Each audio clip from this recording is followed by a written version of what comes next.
चला आपण चालू करत आहे data communication and computer network हा सब्जेक्ट. ज्या सब्जेक्टमध्ये पहिला दुसरा लेक्चर तुमचा झालेला आहे त्याच्यामधला आज इम्पॉर्टंट आणि महत्त्वाचा टॉपिक आपण पाहणार आहे data communication and computer network. आता दरवर्षीचा हा प्रॉब्लेम आहे माहिती आहे काय, पोरांचा एक विषय तर लावून टाकतात JPR, पण DCNचं कमीत कमी लोक घेतात. माझ्याकडे दरवर्षी बॅचेस येतात म्हटलं DCNचे. काऊन की DCN हा थेरॉटिकल सब्जेक्ट आणि कॉलेजमध्ये तर काही समजत नाही, पुरं असं डोक्याच्या वरून जाते आणि याच्यामध्ये डायग्राम पाठ करणं कठीण काम आहे. काऊन कठीण काम आहे, कारण डायग्राम जे असतात ना ते आपल्याला पहिले ड्रॉ करावं लागते. दुसरी गोष्ट डायग्राम समजून घ्यावं लागते. जेव्हा डायग्राम समजली तरच तुम्ही थेरी लिहू शकता. आणि म्हणून बहुतांश आणि मॅक्सिमम स्टुडंटचा हा सब्जेक्ट त्याला कठीण जाते आणि तो सब्जेक्ट बॅकही राहते. क्लास लावल्यामुळे त्याचा फरक असा पडते की जो सब्जेक्ट आहे ना तो सब्जेक्टचे जे पर्सेंटेज आहेत ते तुमचे इन्क्रीज होतात. पण काय 1500 आणि 2000 रुपयाला काय पाहा लागते. तुमचा जर सब्जेक्ट चांगल्या मार्क्सने निघाला तर तुमची वाह होणार, तुमचे पर्सेंटेज वाढणार.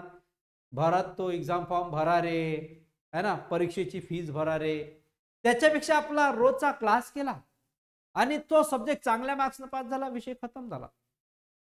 मी पाहतो दरवर्षी विद्यार्थी आता सध्या धीरे धीरे धीरे धीरे हळूहळू हळूहळू पोरं जागरूक होणं चालू झाले आहे. आता दिवसेंदिवस जसं जसं कॉलेज चालू व्हायचा टाइम येईल तसं तसं सगळं जागे येणार यार, आपल्याला क्लास लावा लागते DCNचा. म्हणून आपण युनिट टेस्ट चांगली गेली पाहिजे त्या निमित्तानंच आपण क्लास चालू केला. तुला ऑफलाईन लावायचं असेल तर बिंदास या आपल्याकडे, पण ऑफलाईन जरी लावायचं असेल तर ऑनलाईन पहिले कनेक्ट तर व्हा, पहिले ऑनलाईन समजून घ्या, नंतरच तुम्ही पुढे जाऊ शकता, है ना. तर चला, सर्वात महत्वाचा आणि इम्पॉर्टंट आहे जो 2 मार्काला प्रश्न विचारला होता, data communication standard. Data communication हा वेगळा पार्ट आहे. डेटा कम्युनिकेशनची डेफिनेशन तुम्हाला सांगितली होती. Data communication means transfer of information from one computer to another. There is one sender and one is receiver. When the computer sent to the another sender, then the message or text or sound or audio, anyone can out of this can send the receiver, can send the sender to receiver. म्हणजे काय की दोन computer आपल्या सोबत आहे, एक computer दुसऱ्या कम्प्युटरला मेसेज पाठवला, ऑडिओ पाठवला, व्हिडिओ पाठवला, साऊंड पाठवला. This is the data communication between the two computers or between the 2 points. जेव्हा दोन कम्प्युटर एकमेकांशी बोलतात, इन्फॉर्मेशन शेअर करतात, डेटा शेअर करतात, तेव्हा आपण त्याला डेटा कम्युनिकेशन म्हणतो. हे ऑलरेडी आपण पाहिलंय. याची डेफिनेशन एक्झाम मध्ये आता आली होती 25 मध्ये. डेटा कम्युनिकेशनची सब्जेक्टच नाव आहे आपल्या डेटा कम्युनिकेशन आणि त्याचीच डेफिनेशन आपल्याला माहित नाही, म्हणजे किती मोठं दुर्दैव. त्याच्यासाठी मोठे मोबाईल घेऊन जाते, त्याच्यासाठी चिटोऱ्या घेऊन जाते. अरे कशाला, सोपेच आहे. एक वेळा तुम्ही क्लास करा, क्लास जॉईन करा आणि क्लास जॉईन केलेल्या नोट्स रेफर करा. तुम्हाला खरंच सांगतो कुठंच काही पाहायची गरज नाही. आपल्या नोट्स वाचा, पेपर आउट ऑफ काढा, आउट ऑफ, पण पूर्ण वाचा लागेल. तर तुम्ही म्हणसाल मी वाचतो आपल्या मनानेच लिहितो, तसं चालणार नाही. याच्यात या सब्जेक्टमध्ये असं काही काही ठिकाणी अशी क्वेश्चन आहेत, त्या क्वेश्चनमध्ये भरपूर लिहा लागते. अशी काही क्वेश्चन आहे. मी तुम्हाला पहिलेच म्हटलं डायग्राम करा, याचे डिफरन्स बिटवीन करा, न्यूमेरिकल तर याच्यातले येणारच आहेत, पण पूर्ण नाही, 10 ते 12 मार्काचे याच्यातले न्यूमेरिकल येणार आहे. महत्वाचा सब्जेक्ट आहे. चला पुढे जाऊ आपण. डेटा कम्युनिकेशन आणि इथं आता थोडासा एक वर्ड वाढलेला आहे, एक स्टँडर्ड्स वाढलेला आहे. कोणता आहे? स्टँडर्ड्स. स्टँडर्डचा अर्थ माहिती आहे ना, क्लास.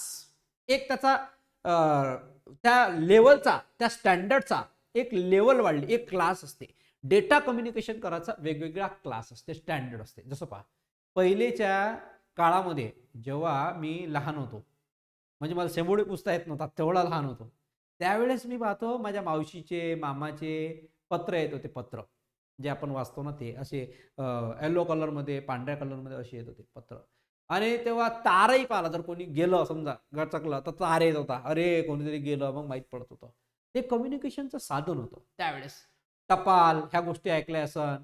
त्याच्यानंतर अजून ते टोपीवाला घेऊन फिरते तो पोस्टमन, ह्या गोष्टी ऐकल्या असेल. तर हे आपलं कम्युनिकेशन साधन होतं त्यावेळेस. त्यावेळेस लोक जर एक वेळा गावाला गेले, तो गेला तर गेला, नंतर त्याचं बोलणं होत नव्हतं. बोलायचं असलं तर एक चिठ्ठी पाठवा लागत होती. ते चिठ्ठी ना कोई संदेश, ते गाणं ऐकलं असेल तुम्ही, तर पहिले चिठ्ठ्या पाठवत होते. कम्युनिकेशनच ते होतं चिठ्ठ्यांचं. मग कम्युनिकेशन बदललं बदललं बदललं चेंज झालं तर टेलिफोनवर आलं कम्युनिकेशन. बदललं बदललं टेलिफोनवर. टेलिफोनवरही वायर होता, त्या वायरतून गुर्र गुर्र असा आवाज येत होता, ते कम्युनिकेशन होतं. त्यावेळेस आपण कम्युनिकेशन करत होतो एकमेकांशी जे काही संवाद आहे तो साधून.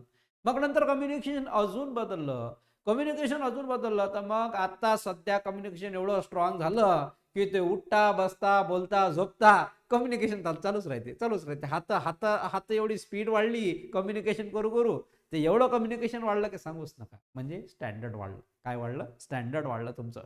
पहिले स्टँडर्ड वेगळं होतं, आता कम्युनिकेशनचं स्टँडर्ड वाढलं. म्हणजे एक कम्प्युटर दुसऱ्या कम्प्युटरसाठी एवढा, कम्प्युटरसोबत एवढा जबरदस्त जोडला आहे, त्याचा स्टँडर्ड वाढलेला आहे. तेच इथं विचारलेलं आहे. What is describe data communication standard. आता इथं 2 मार्काला विचारला. आता असं असू शकते का 2च मार्काला विचारेल? 4 मार्काला विचारू शकते, 6 मार्कालाही क्वेश्चन विचारू शकते. म्हणून लक्ष द्या.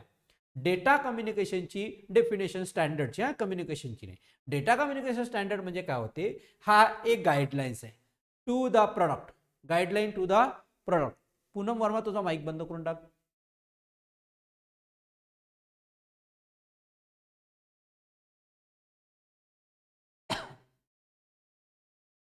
चला लक्ष द्या. हे गाईडलाईन्स आहे, ज्या गाईडलाईन्स मध्ये आपल्याला ते काम करावं लागते. To the product manufacture and vendors to ensure national and international interconnectivity.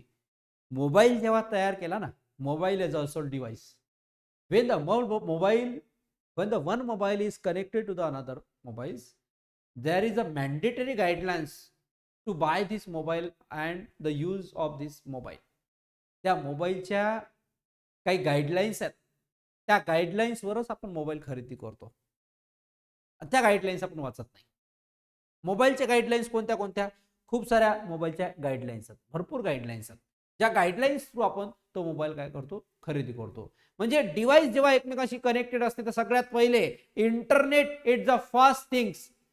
That means without internet the both two devices are not connected, or without wired both devices are not connected. This is the mandatory things to connecting the both of them devices.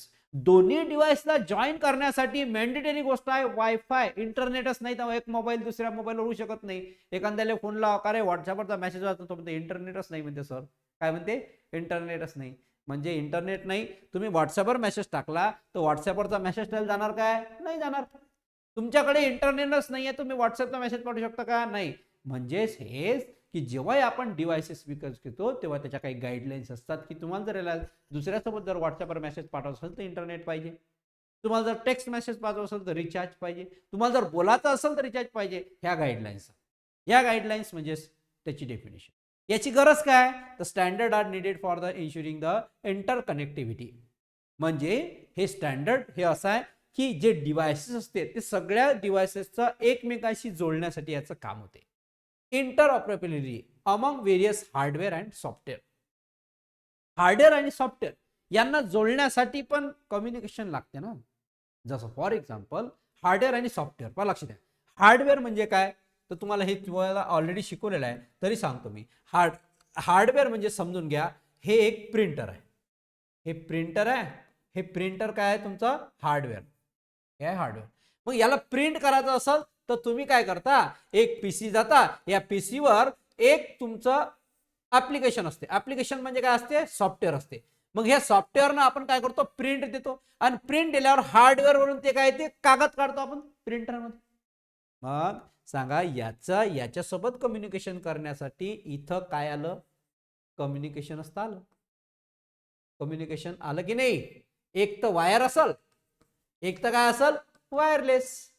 एक तर wire असेल, एक तर wireless. दोन पैकी एक तर असेल तर वायर किंवा वायरलेस कम्युनिकेशन याची इंटरकनेक्टिव्हिटी हे जे आहे हे स्टँडर्ड. हे स्टँडर्ड पहिले वेगळं होतं. पहिले तर मोबाईल कनेक्टच होत नव्हता प्रिंटरला. आता मोबाईल डायरेक्ट प्रिंटरला कनेक्ट होते आणि मोबाईलवरून डायरेक्ट प्रिंट देऊ शकतो आपण प्रिंटरवरून. हे लक्षात ठेवा. डायरेक्ट प्रिंटरला मोबाईल कनेक्ट होते आणि प्रिंटरवरून डायरेक्ट आपण काय देऊ शकतो? प्रिंट देऊ शकतो. एवढं महत्वाचं आहे. ठीक आहे, लक्ष द्या. त्याच्यानंतर among various hardware and software components without standard. पहा काय म्हणते? Without standard it is not possible to ensure connectivity and interoperability world wide. म्हणजे जर डेटा कम्युनिकेशन हे स्टँडर्ड नसेल ना, जर डेटा कम्युनिकेशन हे स्टँडर्ड नसेल, कोणाला काही प्रॉब्लेम आहे का, आवाज येत नाहीये असं काही आहे का, बोला बोला बोला पटापट. ओके चला लक्ष द्या. जर डेटा कम्युनिकेशन हे स्टँडर्ड नसेल ना, तर तुम्ही वर्ल्ड वाईड बोलू शकत नाही. तुमचा अमेरिकेतला कोणी मित्र असेल, अमेरिकेची कोणी मैत्रीण असेल, तर तिच्यासोबत आपण बोलू शकत नाही. एवढं त्याचा स्टेटस असलं पाहिजे, त्याचं स्टँडर्ड असलं पाहिजे, त्याची लेवल असली पाहिजे. म्हणून इंटर कनेक्टिव्हिटीसाठी याची गरज आहे. कोणाची? Data communication standard. ठीक आहे. हा एक्झाम मध्ये क्वेश्चन आलेला आहे, मी ते सांगून राहिलो. हा 2 मार्कासाठी जरी आला तर यावेळेस याची गॅरंटी आहे 4 मार्काला येऊ शकते. किती मार्काला येऊ शकते? 4 मार्काला. तर मुलं शोधतात सगळे सब्जेक्ट एकाच ठिकाणी असले पाहिजे, तर आपण तेच करून राहिलो. सगळे सब्जेक्ट एकाच ठिकाणी देऊन राहिलो. जावा प्रोग्रामिंग आहे, DCN आहे ना. चला चला पुढचा क्लासिफिकेशन पहा. हे 2 क्लासिफिकेशन विचारल्या गेले याच्या अगोदर एक्झाम मध्ये. तर याचे क्लासिफिकेशन 2 प्रकारे. डेटा कम्युनिकेशन स्टँडर्ड जे आहेत हे 2 याच्यामध्ये कॅटेगराइज होतात. पहिला जो आहे तो डी फॅक्टो स्टँडर्ड. कोणता आहे? De facto standard. दुसरा जो आहे डी ज्युअर स्टँडर्ड. ठीक आहे. De facto and de jure standards. तर हे जे आहेत हे दोन्ही कम्युनिकेशनचे टाइप्स आहेत, डेटा कम्युनिकेशनचे टाइप्स आहेत. डेटा कम्युनिकेशन म्हणजे तुम्हाला आता सांगितलं की जेव्हा डेटा कम्युनिकेशन म्हणजे काय, की जेव्हा एक पीसी दुसऱ्या पीसीवर काय शेअर करते? डेटा शेअर करते. काय शेअर करते? डेटा म्हणजेच काय होते? इन्फॉर्मेशन. डेटा म्हणजे काय होते? इन्फॉर्मेशन. जेव्हा हा एक PC1 PC2 हा एकूण इकडे जेव्हा शेअर करते तेव्हाच त्याला आपण म्हणतो डेटा कम्युनिकेशन. हे आता अजून एक वेळा क्लिअर केलं तुमचं. हा डेटा कम्युनिकेशनची डेफिनेशन कुठे लिहू शकत नाही, पोरं लिहू शकत नाही. 2 मार्क इझिली भेटतात. डेटा कम्युनिकेशनची डेफिनेशन किती इझी आहे. परंतु जेव्हा तुम्ही हा अभ्यास करता तुम्हाला कठीण वाटते, पण जेव्हा आम्ही त्याचं उलगडन करून देतो, एक्सप्लेनेशन करून देतो, समजून देतो, तर तुम्हाला हार्ड वाटणाऱ्या, कठीण वाटणाऱ्या सगळ्या गोष्टी सोप्या वाटायला लागतात. हा एक तुमचा फायदा आहे. आणि आमच्या वेळेसही तसंच होतं. जेव्हा आम्ही कॉलेजमध्ये जात होतो ना, तर कॉलेजमध्ये सर लोक शिकवत होते, इतका खतरनाक वाटत होतं की सांगूच नका. कोणत्या बुकमधून शिकवत होते काय माहिती, त्यांचं त्यालाच माहिती. पण जेव्हा क्लास केला की नाही, तेव्हा क्लास केल्यावर इतकं चांगलं वाटत होतं. कारण की आमचा संध्याकाळी 6 ते 7च क्लास होता याचा. ठीक आहे, DCNचा. तर 6 ते 7 क्लास केल्यावर इतकं चांगलं होतं, इतकं जबरदस्त शिकवत होते सर आमचे DCN, की आमचा चांगल्या पर्सेंटने तो सब्जेक्ट निघाला. काऊन? कारण की विद्यार्थ्याला, म्हणजे मी त्यावेळेस विद्यार्थी होतो, तर मी विद्यार्थ्याला 2 आवर्स शिकायला लागत होते, ते गोष्ट मी 15 मिनिटात सर कडून समजून घेत होतो. हा एक फायदा आहे. म्हणून रोज 1 तास या विषयाला देणं गरजेचं आहे, नाही तर हा सब्जेक्ट बॅक राहते. हा थेरॉटिकल जरी वाटला तर हा सब्जेक्ट बॅक राहते, हे लक्षात घ्या. कारण पुढे लक्ष देत नाही याच्याकडे. The meaning of de facto is bye. आता कॉलेजचं तुम्हाला माहितच आहे, कॉलेजमध्ये काय असते हे मी सांगत नाही, मी स्वतःही कॉलेजमध्ये शिकवतो, पण हे विद्यार्थ्यालाच खरं माहित असते की कॉलेजमध्ये काय होते. The meaning of de facto is by fact. By fact म्हणजे खरोखर, ऑर बाय कन्व्हेन्शन. डी फॅक्टोचा अर्थ खरोखर. कन्व्हेन्शन म्हणजे आपण समोरच्याला कन्व्हिन्स करू शकतो, समोरच्याला पटवू शकतो, खात्री करून देऊ शकतो. म्हणून तिथे म्हटलेलं आहे बाय फॅक्टो, डी फॅक्टो. ठीक आहे. याचं मिनिंग होते डी फॅक्टोचं बाय फॅक्ट म्हणजे खरोखर, or de convention, by convention. These standards are established by the manufacturers. हे कोण तयार केलं? जे कंपनी आहे, जे तयार करते, जे मॅन्युफॅक्चरिंग आहे, जे नवीन बनवते, त्या कंपनीने हे तयार केलं.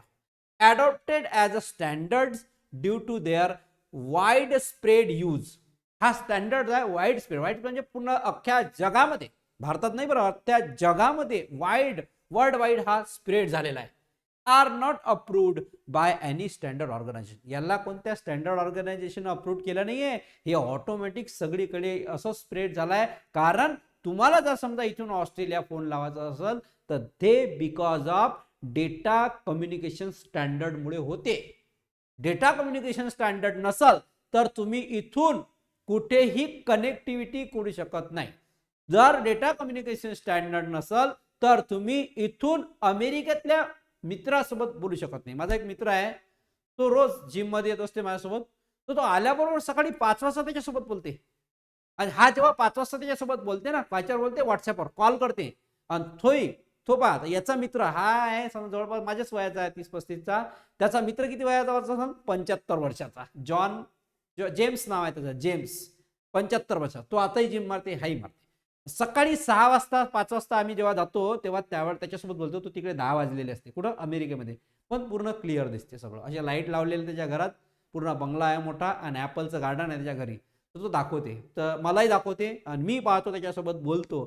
तर हे जे कम्युनिकेशन होऊन राहिलं ना आमचं डेटा कम्युनिकेशन, हे बिकॉज ऑफ कशामुळे? डेटा कम्युनिकेशन स्टँडर्डमुळे होऊन राहिलं. आणि हे ऑर्गनायझेशन नाही आहे, हे सगळीकडे पसरते त्या स्टँडर्डमुळे. Data communication standard. De jure. The meaning of this word is by law. Low म्हणजे कमी, छोटं. आणि बाय रेग्युलेशन. रेग्युलेशन म्हणजे तुम्हाला माहिती आहे याची जे रेग्युलेशन म्हणजे मेंटेन्स राहिलं असलं पाहिजे सगळ्या गोष्टी. So de jure standards, DS, are the standards which have the backing of law or which have been approved by standard organization. याला स्टँडर्ड ऑर्गनायझेशन अप्रूव्ह केलं, परंतु याला स्टँडर्ड ऑर्गनायझेशन अप्रूव्ह केलं नाही. हे लक्षात ठेवा, दोघांचा डिफरन्स जर विचारला तर याला स्टँडर्ड ऑर्गनायझेशन काय केलं नाही? अप्रूव्ह केलं नाही. पण डी ज्युअरला स्टँडर्ड ऑर्गनायझेशन अप्रूव्ह केलं. ठीक आहे. याचे फायदे पहा. याचे फायदे, याचे कॅरेक्टरिस्टिक्स काय काय? पहिला, many computers from all the worlds. सगळ्या जगातील खूप काही कम्प्युटर्स एकमेकांसोबत कनेक्टेड होतात, कम्युनिकेशन करतात because of they are using the international standard.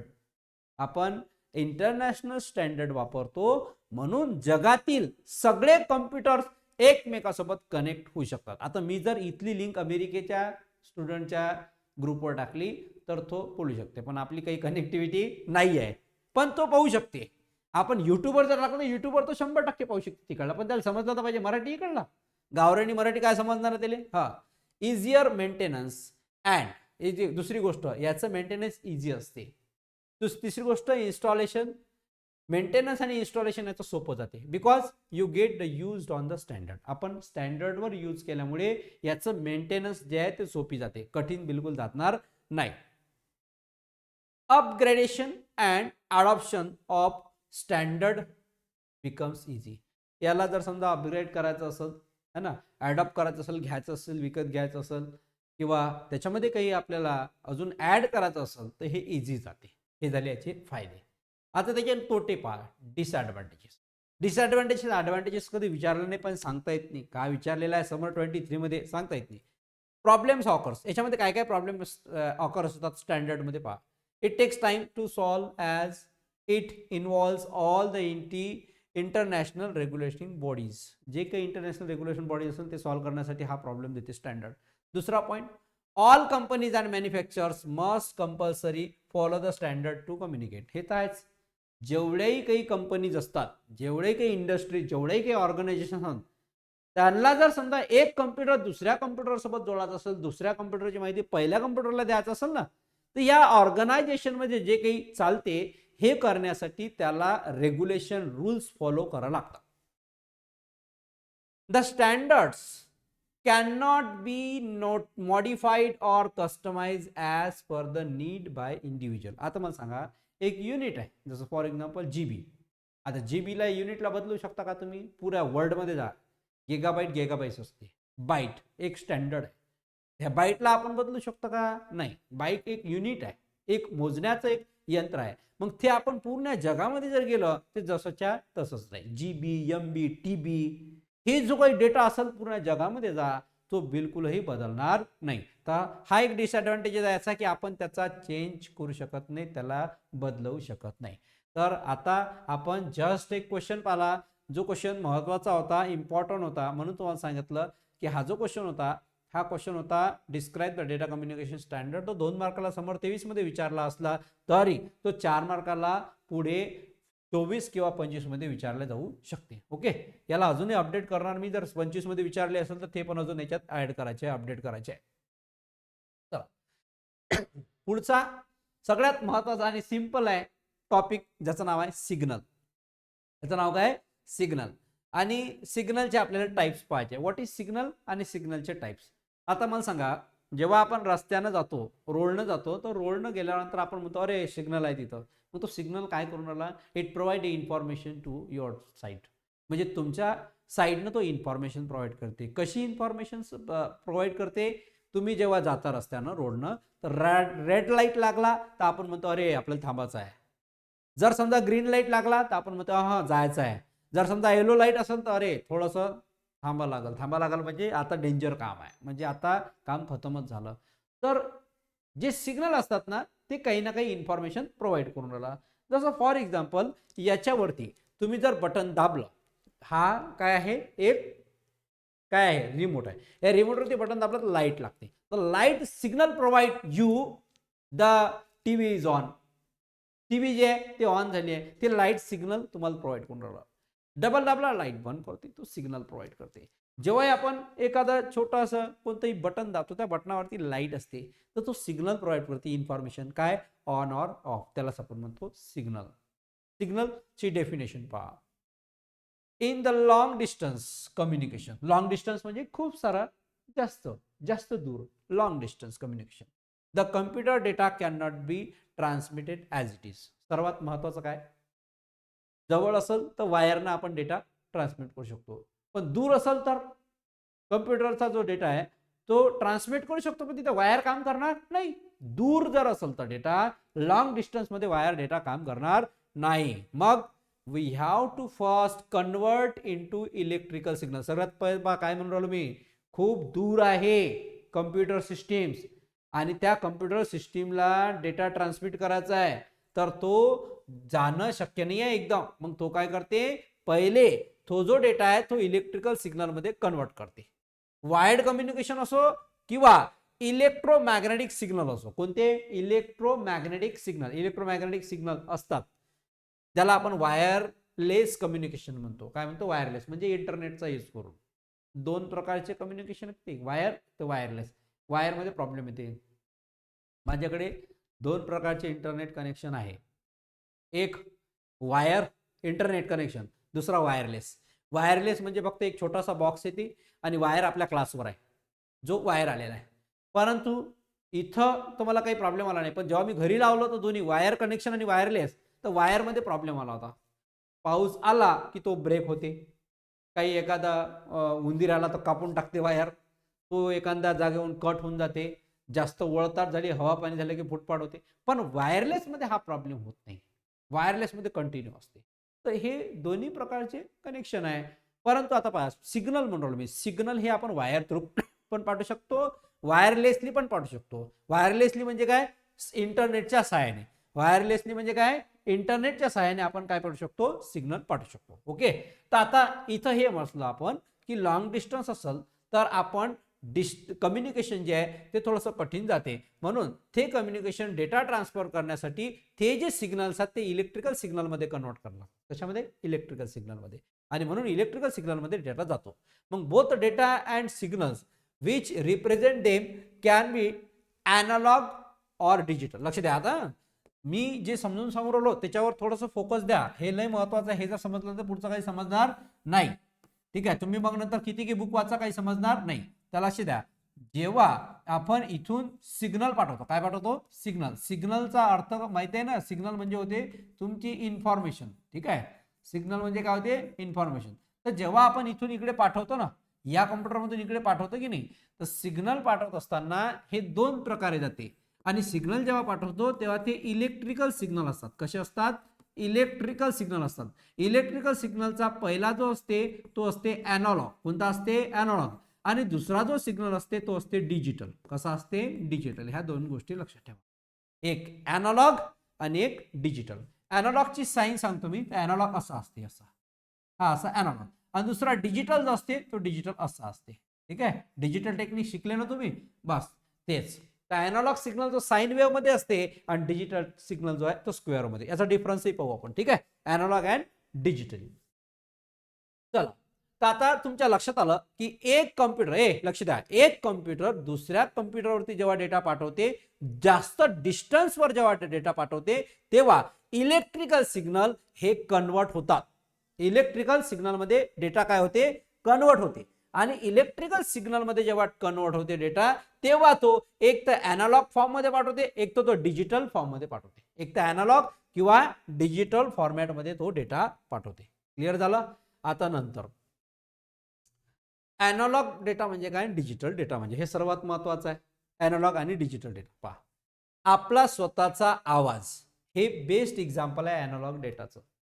म्हणजे मी जेव्हा बोलून राहिलो तेव्हा बोलत असताना वेव्हच्या फॉर्मॅटमध्ये डेटा तुमच्यापर्यंत येऊन राहिला. कसा, वेव्हच्या फॉर्मॅटमध्ये डेटा तुमच्यापर्यंत येऊन राहिला, याला अॅनालॉग डेटा म्हणतो आपण.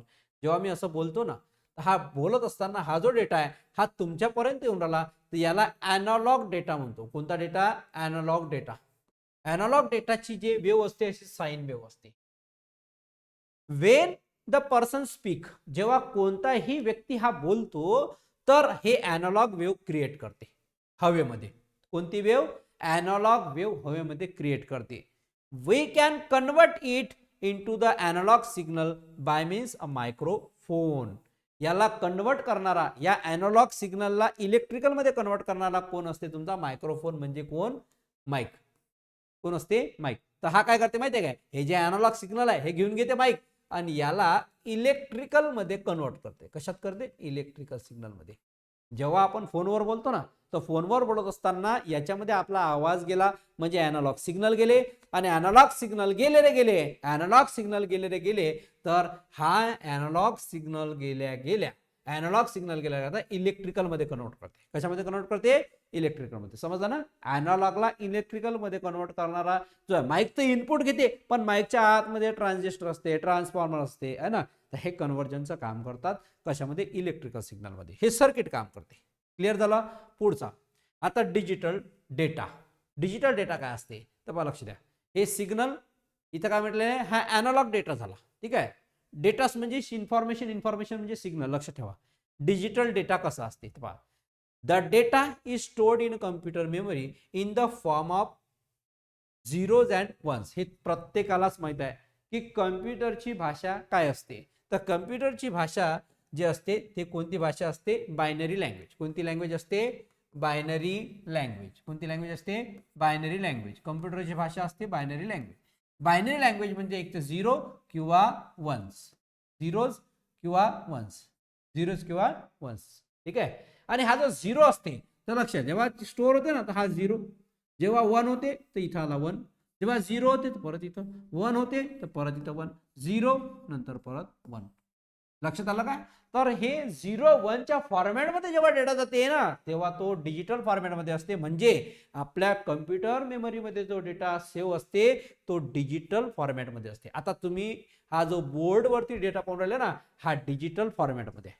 कोणत्या फॉर्मॅटमध्ये आहे, डिजिटल फॉर्मॅटमध्ये डेटा आहे. म्हणून याला आपण डिजिटल बोर्ड म्हणतो. काय म्हणतो, डिजिटल. हा जो बोर्ड होता तो डिजिटल होता, आहे, होता नाही, आहे. हा डिजिटलच आहे, कारण याच्यामध्ये डेटा सेव्ह आहे. हा मेमरीमध्ये जो ड्राईव्हवरचा जो डेटा सेव्ह आहे तो तुम्हाला दिसून राहिला, म्हणून याला काय म्हणतो आपण, डिजिटल डेटा. हे झालं अॅनालॉग आणि डिजिटल डेटा. तुमच्या लक्षात आलं. मनुष्य जो बोलते तो अॅनालॉग, बोलल्यानंतर तो डेटा दूर पाठवायचा तर इलेक्ट्रिकल सिग्नल मध्ये कन्वर्ट होते. ठीक आहे. साइन वेव्ह त्याचा इंडिकेशन आहे. डिजिटल डेटा जो कम्प्युटर मेमरीमध्ये सेव्ह केलेला असतो 0 आणि 1च्या फॉर्मॅटमध्ये, त्याला आपण डिजिटल डेटा म्हणतो. क्लिअर झालं.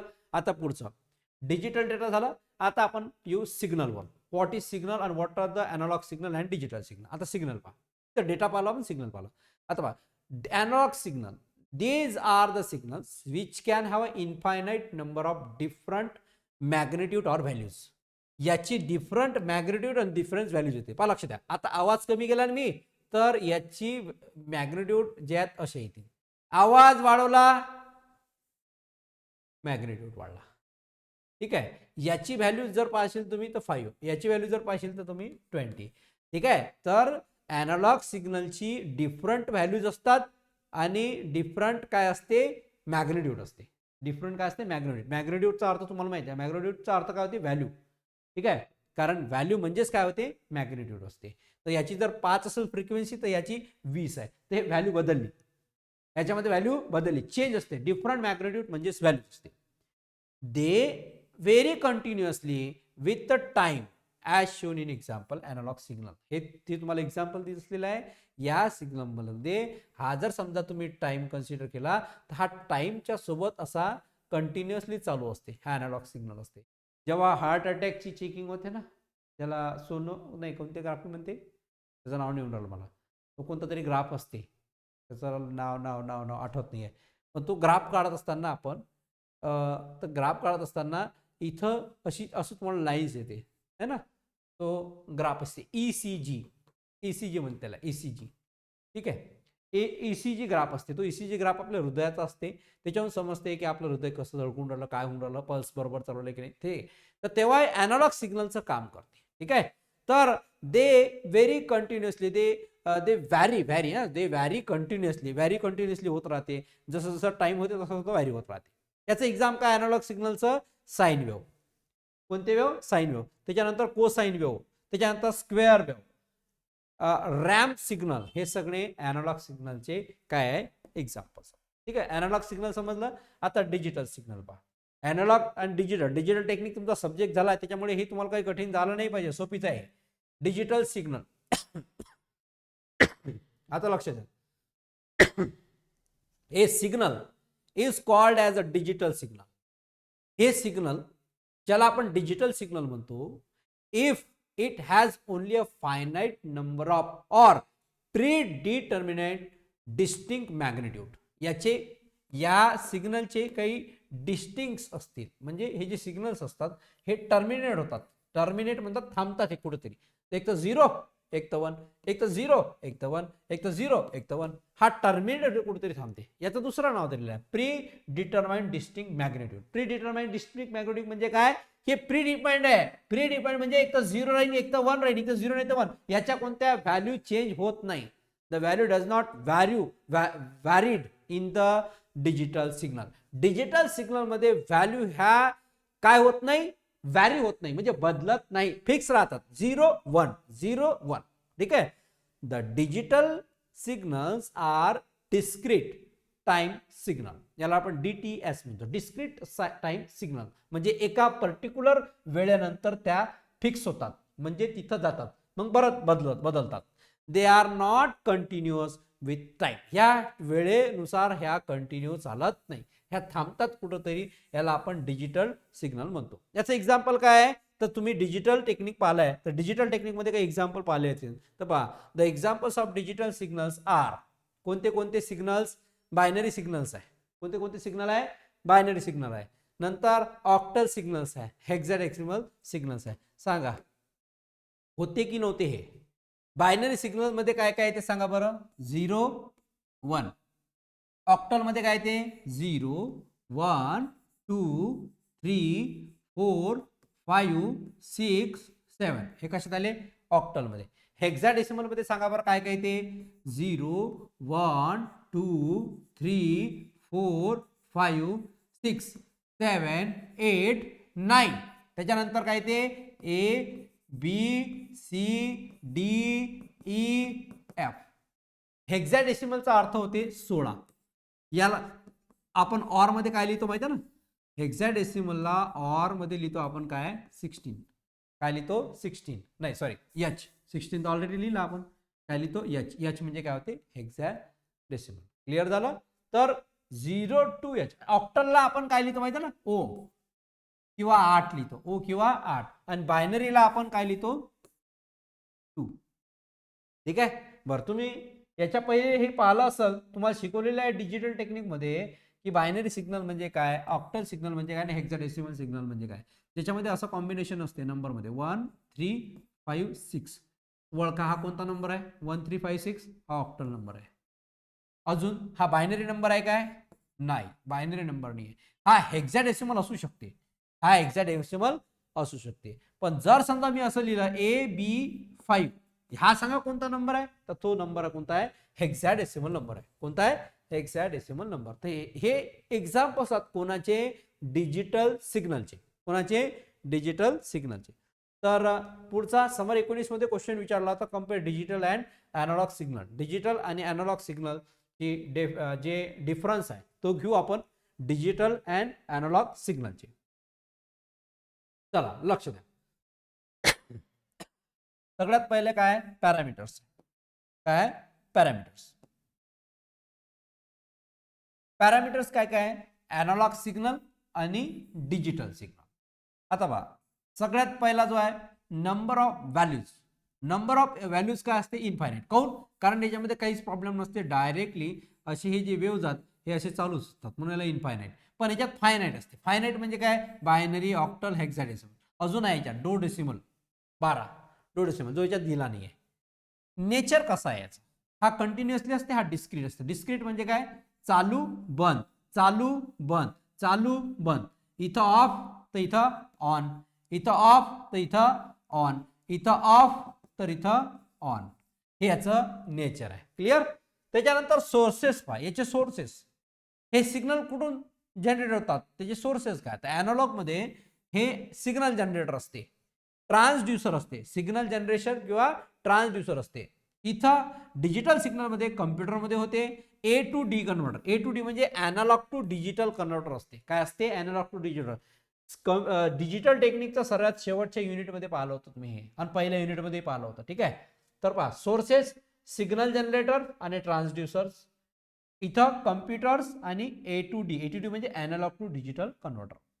एक्झाम्पल पहा याचे एक्झाम्पल जे आहे 4 मार्कासाठी विचारला होता क्वेश्चन. एक्झाम्पल काय तर ॲनालॉग सिग्नलचे जे एक्झाम्पल आहे ते sine wave triangular wave. Sine wave तुम्हाला अशा माहिती आहे ट्रँग्युलर वेव्ह तुम्हाला माहिती आहे अशा ह्या ट्रँग्युलर वेव्ह. त्याच्यानंतर बायनरी सिग्नल्स. बायनरी सिग्नल्स जे आहेत ते याचं एक्झाम्पल आहे. बायनरी सिग्नल्स माहिती आहे ना 0 और 1 0 और 1 हे कोणते सिग्नल आज बायनरी सिग्नल्स आहेत. एक वेळा रिपीट करतो मी. डिफरन्स बिटवीन पहा ॲनालॉग सिग्नल आणि डिजिटल सिग्नल. पॅरामीटर्स काय नंबर ऑफ व्हॅल्यूज. किती व्हॅल्यूज असतात त्याच्यामध्ये इनफायनाइट असतात ॲनालॉग. डिजिटल जे असतात ते असतात बायनरी ऑक्टल आणि हेक्साडेसिमल. याचं नेचर काय याचं नेचर आहे कंटिन्युअस. याचं नेचर काय डिस्क्रीट. त्याच्यानंतर सोर्स पहा सोर्सेस काय सिग्नल जनरेटर. त्याच्यानंतर ट्रान्सड्युसर. त्याच्यानंतर पुढचा computers analogue to digital converters. याचं एक्झाम्पल पहा. एक्झाम्पल काय साइन वेव्ह. त्याच्यानंतर ट्रँग्युलर वेव्ह. साइन वेव्ह त्याच्यानंतर ट्रँग्युलर वेव्ह आणि लास्ट मध्ये आहे डिजिटल सिग्नल मध्ये बायनरी सिग्नल. कोणते आहे बायनरी सिग्नल. तर हे याचं हे आपण डिफरन्स पाहिला. क्लिअर झाला. कोणाला काही डाऊट असेल तर यू कॅन आस्क मी. काही प्रॉब्लेम असेल तर तुम्ही मला विचारू शकता. No problem. कोणत्याही वेळेला तुम्ही विचारू शकता. ओके. चला पुढचा क्वेश्चन आहे आपण पाहू what is bandwidth. What is bandwidth. Bandwidth म्हणजे काय.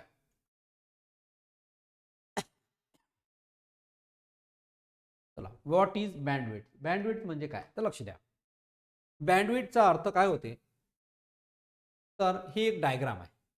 या डायग्राम मध्ये फ्रिक्वेन्सी दिलेली. हे काय दिलेलं आहे फ्रिक्वेन्सी दिलेली. या डायग्राम मध्ये काय दिलेलं फ्रिक्वेन्सी. ठीक आहे. हा ग्राफ आहे इकडे 0 पासून स्टार्ट होते. आता हा ग्राफ इथून एवढा चालू झाला. फ्रिक्वेन्सी जी आहे याची फ्रिक्वेन्सी जी आहे ते आहे 20 हर्ट्ज म्हणजे 20 हर्ट्ज आहे. F1 20 हर्ट्ज वर आहे आणि F2 जो आहे तो आहे 15 किलो हर्ट्ज. किलो हर्ट्ज म्हणजे तुम्हाला माहिती आहे ना किलो हर्ट्ज खूप सारा आहे. या दोघांमधला जो स्पेस आहे या दोघांमधला जो स्पेस आहे तो आहे बँडविड्थ. तो काय बँडविड्थ. बँडविड्थ म्हणजे स्पेस दोघांमधली जागा. बँडविड्थ म्हणजे काय स्पेस दोघांमधली जागा. मग बँडविड्थ कसं कॅल्क्युलेट करतात तर पहा याची F2 ची व्हॅल्यू किती आहे 15 किलो हर्ट्ज म्हणजे 15 किलो हर्ट्ज.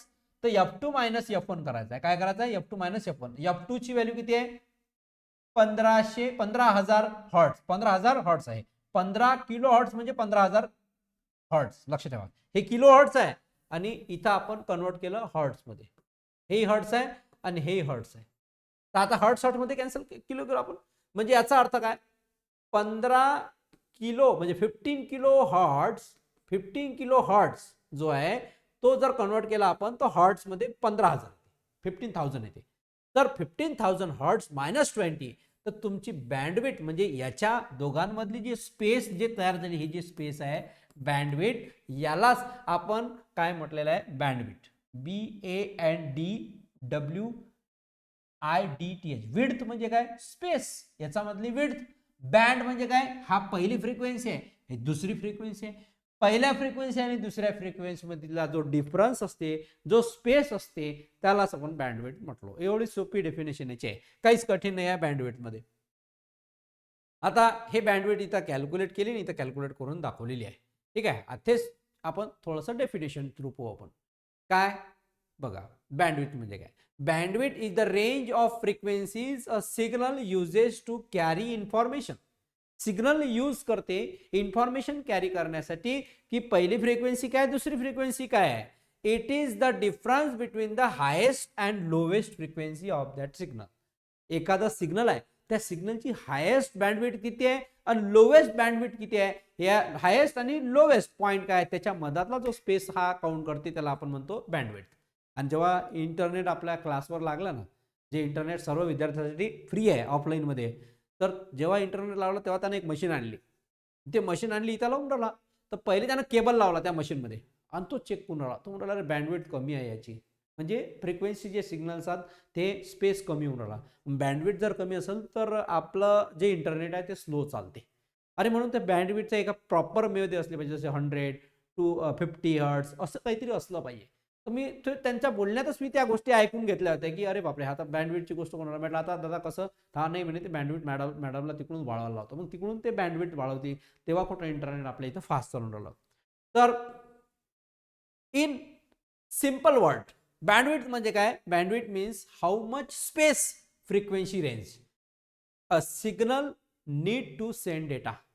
डेटाला सेंड करण्यासाठी किती स्पेस तुम्हाला पाहिजे फ्रिक्वेन्सीची, त्या स्पेसला आपण बँडविड्थ म्हणतो.